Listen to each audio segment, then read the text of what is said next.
This story is about 10 rather close relations of ours who seem to get into almost exactly the same kind of trouble we do. All 10 of these jolly characters lived in the same neighborhood and were all good friends, generally speaking. Each of them had a bicycle, and each took care of his bicycle in exactly the way he took care of himself.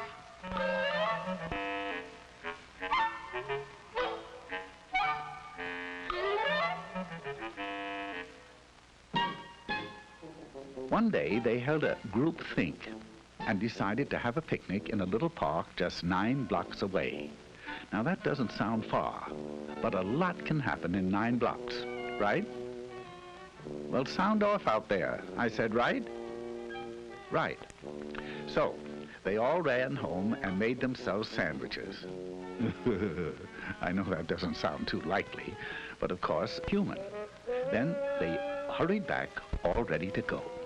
Now, one of the 10 was a rather hungry type. His name was Slim Jim McGupney, and his picnic lunch was what you might call a portable banquet, right? Right. Slim knew that his big sack would be hard to handle, so he asked Orville Slump if he'd carry it for him. Orville had a basket on the rear of his bike. He was a good sort, and he answered, okay. Some of the others noticed this and asked him if he'd carry theirs, too. Orville answered graciously, well, I guess so. And naturally, everybody else did the same until Orville's rear basket looked like a chuck wagon.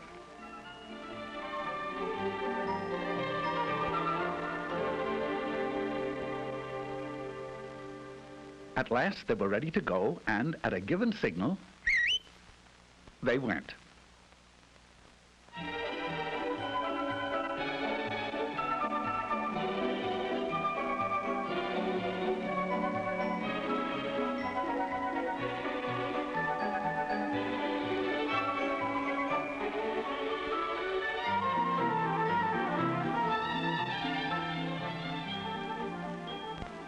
Now this is Rooty Toot Jasperson. He had the newest bike in the bunch, and he was as proud of it as he could be. He made it a point to get in the lead, and there he intended to stay. It would seem that Rooty Toot was a slam-bang go-getter headed for big things in life, right? Right. But when you have to be first all the time, there are a few things you find you don't have time for. Such things as making hand signals. Oh, he knew very well that bike riders are supposed to signal just like auto drivers. Hand down for slow or stop. Hand up for right turn. Hand straight out for left turn. But pretty soon, he began to feel silly making so many signals to stay out in front. So he skipped one to rest his poor old tired arm. Just one signal, once. At this point, Rooty Toot Jasperson left the party.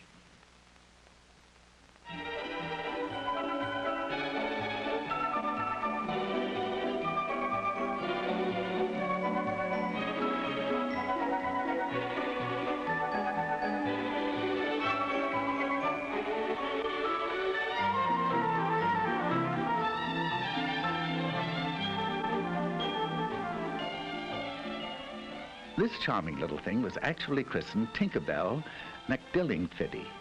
She's a sweet and lovely girl, but she has a rather poor memory. Sometimes she forgets to brush her teeth. Sometimes she leaves homework at home. And sometimes she forgets to look at traffic signals. Now she knows that she should. She knows that she should ride just like auto drivers drive. But she's so busy being happy all the time that her little thoughts tend to wander and... Oh, dear, dear, they're wandering again. Ooh. Here she goes.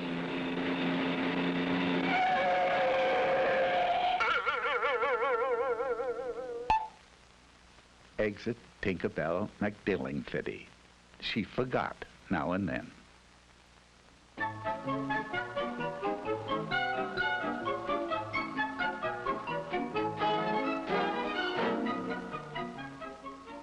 Now, let me introduce Philip Flugel.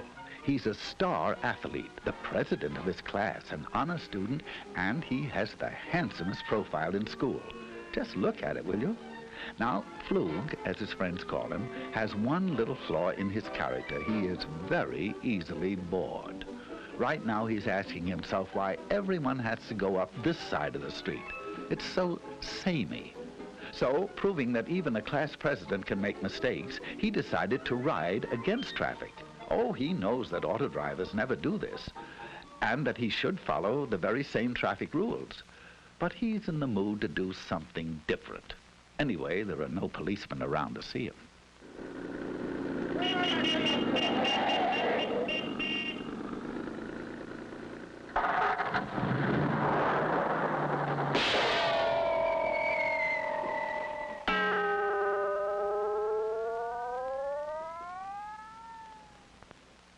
Philip Flugel is no longer bored.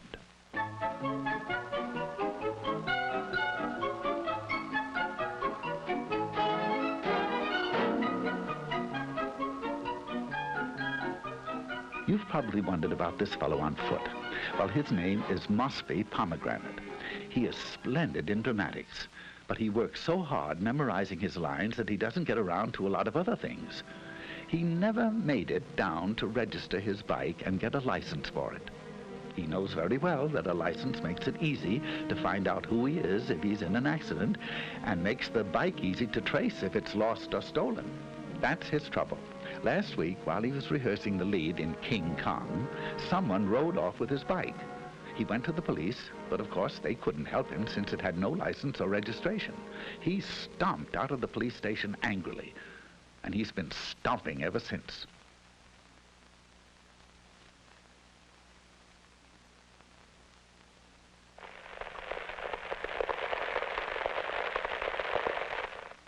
Farewell, Mosby Pomegranate, victim of fallen arches.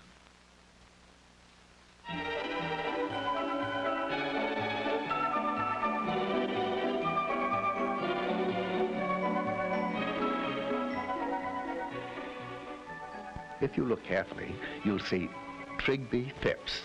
He's the smaller one in Eclipse, trying to make that bike go. His passenger is an old friend of ours, Slim Jim McGuffney. Slim Jim's bike recently collapsed from the effects of his diet, and Trigby, being a nice little fellow, agreed to ride him. Now, he knows that no auto driver would drive with a passenger in his lap. He also knows that you can't see ahead very well with someone on the handlebars, and that you can't control the bike well, and that you can't make signals either. Furthermore, it is tiring. Right? Right.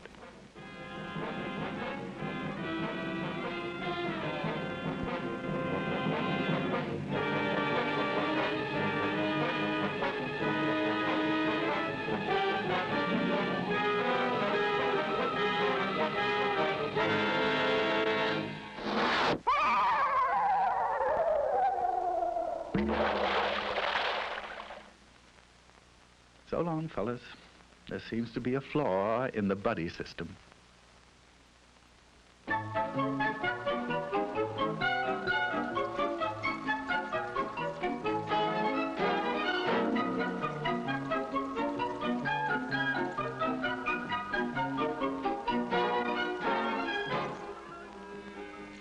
Meet Nellie Swibach. She's as nice as can be on foot. But when she gets on that bike, sweet Nellie becomes terribly impatient with other people's driving. Although there are only a few left now, she's having trouble sharing the street with them. So Nelbert is about to make a decision she'd never make if she weren't angry. There she goes. There she goes. She knows that riding on the sidewalk isn't allowed in her city and many others, and that even where it is, pedestrians always have the right of way. But Nelbert's upset, and she'd like to know just one good reason why she shouldn't take over the sidewalk all to herself.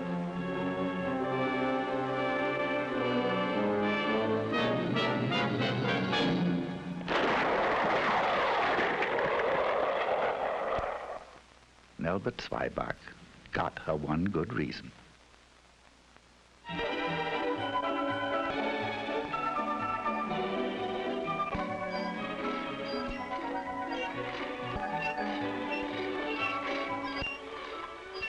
Those noise transportation of Filbert Bagel. Filbert hates his old bike. He refuses to take care of it because his folks will probably give him a new one for his birthday. He can't see any reason for taking care of a heap of junk, even if he made it that way himself. He will in a moment, though. You see, he doesn't know it, but he'll find out that there's not a shred of a brake left.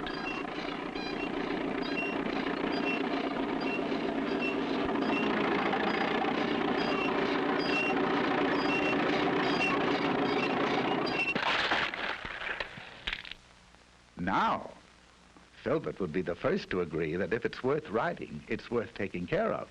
Right? Right.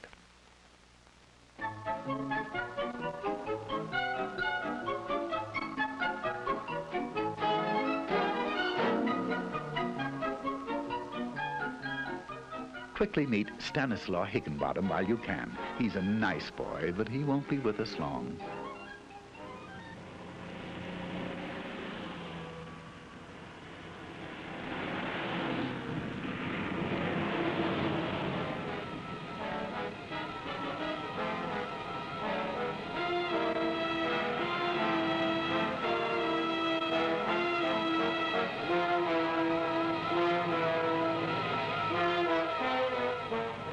You are now looking straight at Stanislaw Higginbottom. He has neither lights nor reflectors.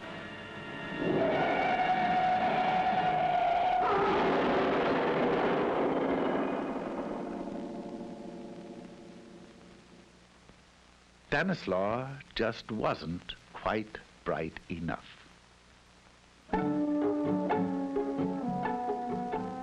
All of which leaves Orville.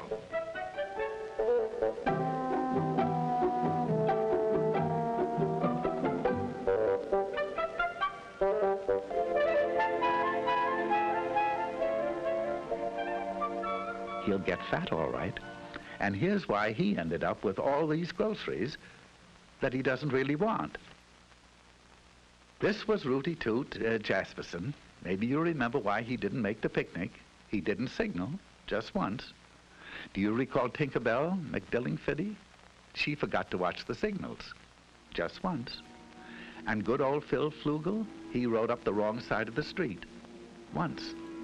Mossby Pomegranate was the walking one. He didn't get around to registering his bike and getting a license. It would have taken him only a few minutes. The small one was Trigby Phipps, and his passenger was Slim Jim McGuffney. They rode double into trouble. Who can forget Albert Zweibach? She wanted to know one good reason why the sidewalks didn't belong to her. Then there was Filbert Bagel. He didn't take care of his brakes, so they didn't take care of him. And good old Stanislaw Higginbottom. No lights, no reflector, no Stanislaw.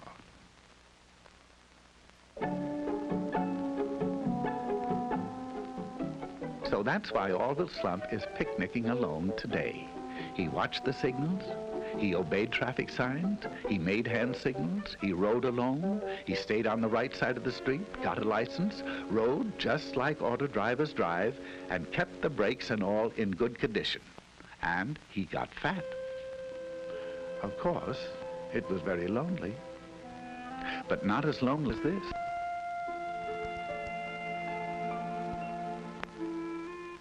But then, as anyone can plainly see, he wasn't a monkey, right?